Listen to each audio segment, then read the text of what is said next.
now, but let's get a management on board. The October sales data has trickled in. Nalinikanth Gollagunta, the Chief Executive Officer of Auto Division, Mahindra and Mahindra, and Executive Director, Mahindra Electric Automobile, is now joining us. Now, as far as M&M is concerned, we do see a beat coming in as far as the tractor sales is concerned, but it has missed its auto sales expectations. Mr. Gollagunta, hi, thank you so much for joining us today.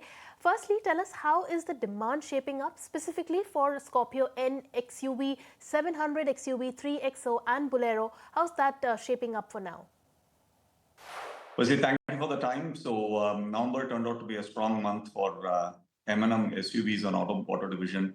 We built about 56,336 SUVs, growth of 22% on year for the month. And as you said, strong demand continues post-GST 2.0, especially Scorpio N, 3XO. All of these models have seen strong traction in the market. And it was also coupled with some level of pent-up demand coming through post-Festive as well, and the strong wedding season in November. All right. Also, Mr. Gollagunta, talk to us about the EV demand. The demand for your recently launched EVs. Now, M&M is really hitting the bullseye as far as EV sales is concerned. I mean, 4 days back, you had come out with the commentary of, selling, for sales that's worth 8,000 crores in the first half of FY26. But what's the current demand for your recently launched EVs?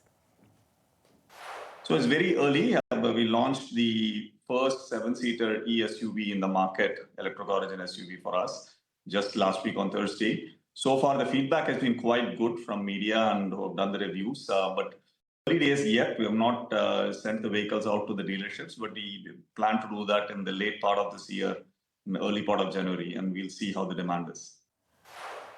Right. Mr. Gollagunta, your exports have grown 5% on a year-on-year basis. Which are the segments in the export markets that are doing well for now? Your export has done very well for us YTD year to date.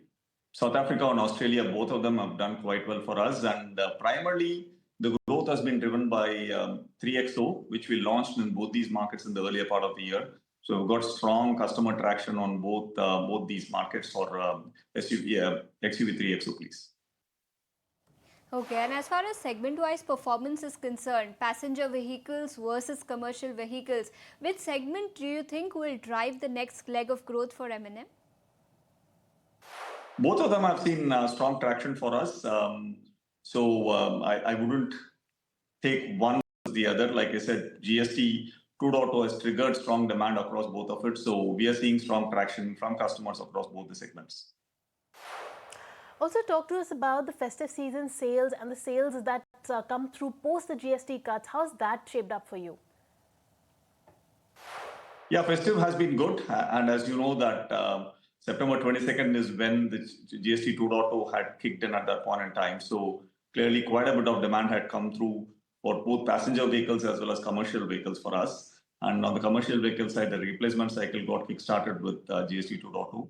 Some of the demand was pent up because there was uncertainty about GST prior to that in August and early September. And also we've had, as an industry, we've had some logistic challenges in September a little bit and definitely in October. So some of that spilled over into November, which is one of the reasons why you see quite a bit of strong growth happening in the November month as well. Okay, so the festive season has been strong, but then what about the upcoming wedding season? Now that we are in the thick of a wedding season, what is your expectation for the second half of this year as far as volume growth guidance is concerned? If you can share that number with us. Yeah, so far, YTD, if you look at it, our volume growth has been about 18%.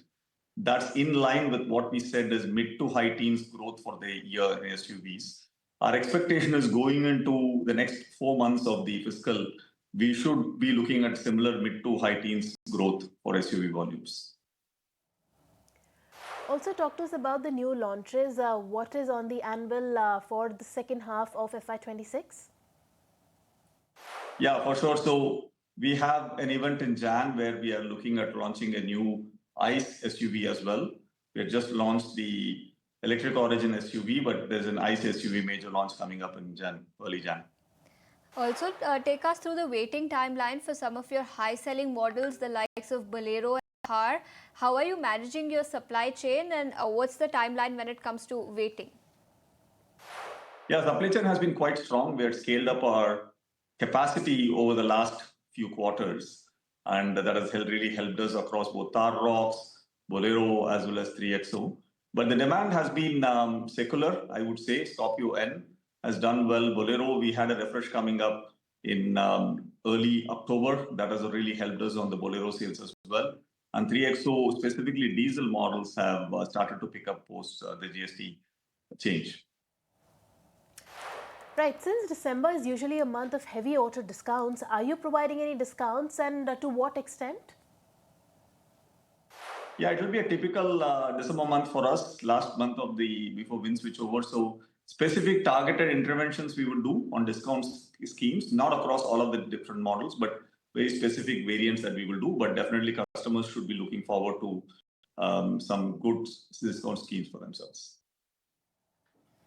All right, so that's the view coming in from the management of M&M. Mr. Gollagunta, thank you so much for taking your time out and joining us today. So the outlook continues to remain very positive, especially because of GST-led cut and festive and wedding demand that is now panning out. But on that note, we need to slip into a very short break. More news and updates will continue on the other side. Don't go anywhere.